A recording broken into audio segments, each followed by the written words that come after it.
are alone, pushed to the absolute limit of human endurance. The cold bites at your bones, your mind is frayed, and all hope is a distant memory. And then you feel it, a presence. Someone is with you, walking beside you, encouraging you to take one more step. Welcome to EnfinityCast. I'm your host, Vesper Thorne. Tonight, we're venturing into the liminal space between life and death to explore the phenomenon known as the third man factor. With me, as always, is the brilliant Niko Ardent.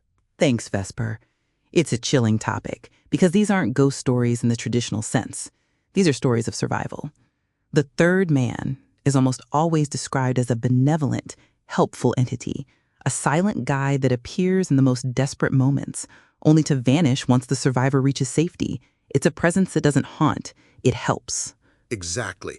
And the most famous case, the one that gave the phenomenon its name, comes from one of history's greatest survival tales, Sir Ernest Shackleton's disastrous 1916 Antarctic expedition.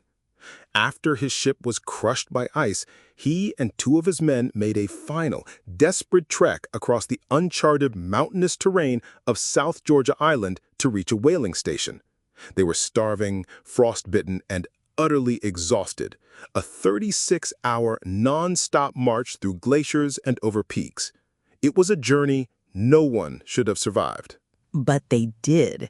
And years later, Shackleton wrote in his journal, and I quote, "During that long and racking march, it seemed to me that we were 4, not 3. The truly unsettling part, when he later spoke with his two companions, they both confessed, without prompting, that they too had felt the distinct presence of a fourth person walking with them. That's the detail that gives me chills. It's one thing for a single, stressed mind to hallucinate. It's another for 3 separate individuals to experience the exact same unspoken phenomenon. They never mentioned it to each other during the trek for fear of being thought mad, but the feeling was mutual. So what was it, Vesper? A collective hallucination born of trauma, or something more? That is the core of the mystery. The scientific explanation is that this is a psychological coping mechanism. The brain, under extreme duress, fractures its sense of self. It creates a detached, rational other to offer guidance and encouragement when the emotional self is shutting down.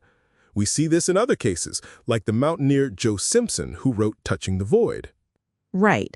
He was left for dead with a shattered leg in a crevice. He described a voice that wasn't comforting, but pragmatic. It was cold, logical, and it told him exactly what to do. Move your leg, now stand up, roll over.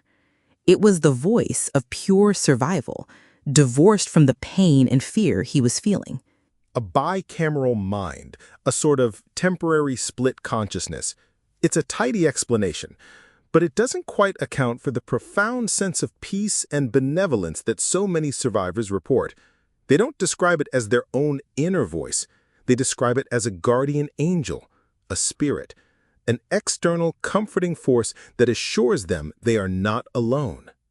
And it's not just explorers in the Arctic or on mountains. There are accounts from 9/11 survivors who felt a firm hand on their shoulder guiding them down smoke-filled stairwells, from shipwrecked sailors who felt a companion in their lifeboat. The settings change, but the story remains eerily similar. In our darkest hour, a silent guardian appears. So is the third man a neurological ghost, a survival mechanism hardwired into our DNA? Or is it proof that when we are truly at the edge of the abyss, something from the other side reaches out a hand to guide us back? Perhaps the answer is that we'll never truly know. And maybe that's the point.